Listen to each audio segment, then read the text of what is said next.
Hi friends, ఈరోజు మనం చిన్న తిరుపతి దగ్గరలో ఉన్న చిలకరగూడెం ప్లేస్కి అయితే వెళ్తున్నాం. ఇది ఏలూరు నుంచి 40 కిలోమీటర్ల దూరంలో అయితే ఉంది. వీకెండ్ రైడ్స్కి లేదంటే వీకెండ్ ట్రిప్కి ఇది చాలా బాగుంటుంది ప్లేస్. ఒకసారి మీరు కూడా విజిట్ చేయండి. మా వాళ్ళు చూడండి, ముందరికి వెళ్ళిపోతున్నారు, ఎలా వెళ్ళిపోతున్నారు. నేనైతే వీడియో తీసుకుంటూ మెల్లగా ఎక్కుతున్నాను. కానీ ప్లేసులు చూస్తే ఎక్సలెంట్గా ఉంది. కంపల్సరీగా విజిట్ చేయవచ్చు. ఈ హైట్ నుంచి ఈ ప్లేస్ చూస్తుంటే ఆసమ్ అంతే. ఈ ప్లేస్ అయితే చాలా హైట్లో ఉంది, ఒకసారి మీరే చూడండి.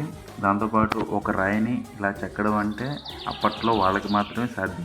హాయ్ ఫ్రెండ్స్, ఇప్పుడు మన జీలకర్రగూడెం వచ్చాము. ఇక్కడ వ్యూ చూడండి, చాలా అద్భుతంగా ఉంది. ఎక్కడ చూసినా మంచి వ్యూ పాయింట్స్ అండ్ ట్రెక్కింగ్ చేసుకోవడానికి చాలా బెటర్ ప్లేస్ ఇది. మన ఏలూరు చుట్టుపక్కల చూసుకుంటే ఇది చాలా మంచి ప్లేస్. మంచి ఒక రోజు మొత్తం ఎంజాయ్ చేయడానికి ఇది చాలా బాగుంటుంది. అదిను ఇది చెప్పాలంటే చిన్న తిరుపతి దగ్గర చాలా క్లోజ్లో ఉంది. ఒక 7 to 10 కిలోమీటర్స్ అనుకోవచ్చు. ఒకసారి వ్యూ చూడండి మీరే. చూసారు కదా, ఒక రాయి మీద మొత్తం చెక్కారు ఈ శిలలో విగ్రహాలు. ఇది ఒకదాని మించి ఒక ప్లేస్లో ఉంటాయి. మీరు ఒక్కొక్కటి చూపిస్తాను మీకు, చూడండి.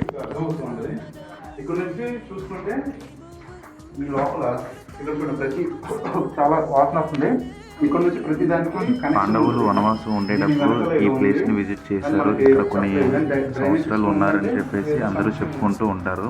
అది ఎంతవరకు నిజమో తెలియదు, కానీ బౌద్ధులు మాత్రం ఈ ప్లేస్ని చాలా సంవత్సరాల పాటు ఇక్కడ ఉండడం జరిగింది. బౌద్ధులు వాళ్ళ సమాధులు కూడా ఇక్కడ కొన్ని ఉంటాయి. వాళ్ళు ఉండే ప్లేస్లు, వాళ్ళు ఉండే గదులు, ఇవన్నీ వాళ్ళ సమాధులు. వాళ్ళకు సంబంధించి కొన్ని విగ్రహాలు అంటే ఇలాంటివి ఆర్చర్స్ లాంటివి కొన్ని ఉన్నాయి. ఒకసారి చూడండి మీరే.